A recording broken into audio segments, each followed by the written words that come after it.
인생의 딜레마를 넘어 갈까 말까, 살까 말까, 말할까 말까. 인생은 매 순간 선택의 연속입니다. 때로는 소소한 고민들이 삶의 큰 방향을 결정짓기도 합니다. 갈까, 말까, 할까, 말까와 같은 질문들은 우리의 일상에서 흔히 마주하는 딜레마입니다. 이 6가지의 원칙은 복잡한 선택의 순간마다 스스로를 안내할 나침반이 될 것입니다. 1. 갈까 말까 할 때는 가라. 세상에는 수많은 미지의 기회들이 존재합니다. 갈까 말까 고민될 때는 두려움과 귀찮음이 발목을 잡는 경우가 많습니다. 그러나 가보지 않은 길에서 새로운 만남과 경험이 당신을 기다리고 있을 가능성이 더 큽니다. 모임이든 여행이든 새로운 기회든 일단 가는 선택을 해보세요. 결과가 특별하지 않을 수도 있지만 가지 않았을 때의 후회는 훨씬 더 오래 남기 마련입니다. 간단히 말해 갈까 말까 고민될 때는 당신이 한 발짝 더 성장할 기회를 잡는 선택을 하는 것이 현명합니다. 2. 살까 말까 할 때는 사지 마라. 소비는 우리 삶의 만족과 직결된 중요한 요소입니다. 하지만 살까 말까 고민되는 순간은 이미 그 물건이 필수적이지 않다는 것을 암시합니다.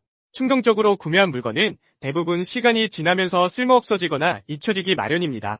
특히 광고나 세일의 유혹은 잠깐의 욕망을 부추길 뿐 장기적으로 후회를 남길 가능성이 큽니다. 정말로 필요한 물건이라면 망설임 없이 구매하게 됩니다. 그러니 살까 말까 고민하는 순간에는 잠시 멈추고 자신에게 묻는 것이 중요합니다.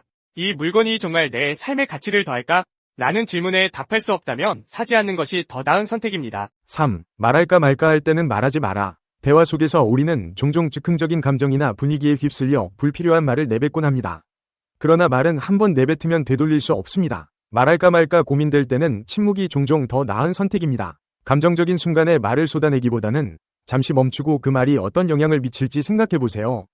때로는 침묵이 갈등을 피하고 관계를 유지하는 데 더 유익합니다. 굳이 말하지 않아도 될 것 같은 말은 차라리 마음속에 간직하는 것이 낫습니다.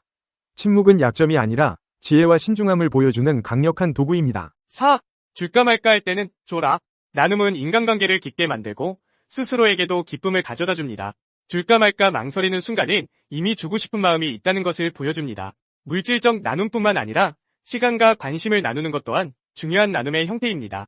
누군가에게 줄지 말지 고민될 때는 머뭇거리지 말고 베푸세요. 작은 나눔이 누군가에게는 큰 변화를 가져올 수 있습니다.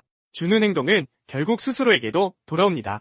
나눔은 관계 씨앗을 심는 행위이며 이는 신뢰와 유대감이라는 열매로 이어질 것입니다. 5. 할까 말까 할 때는 해라. 새로운 도전을 앞두고 우리는 종종 두려움을 느낍니다. 실패에 대한 걱정, 결과에 대한 불안이 망설임으로 이어집니다. 그러나 행동하지 않으면 아무것도 바뀌지 않습니다. 할까 말까 고민될 때는 내가 왜 이걸 하고 싶다고 생각했을까? 를 스스로에게 물어보세요. 하고 싶은 이유가 분명하다면 결과에 상관없이 시도해보는 것이 맞습니다. 실패하더라도 그것은 성장의 기회가 됩니다. 완벽주의를 버리고 시도 자체에 가치를 두세요. 인생의 많은 기회는 시작에서 비롯된다는 것을 기억하세요. 6. 먹을까 말까 할 때는 먹지 마라. 음식 앞에서의 선택은 우리의 건강과 직결됩니다. 먹을까 말까 고민된다는 것은 이미 배가 부르거나 단순히 식탐이 작용하고 있다는 신호일 가능성이 큽니다. 과식이나 불필요한 간식은 단순히 체중 증가뿐 아니라 건강에도 부정적인 영향을 미칠 수 있습니다.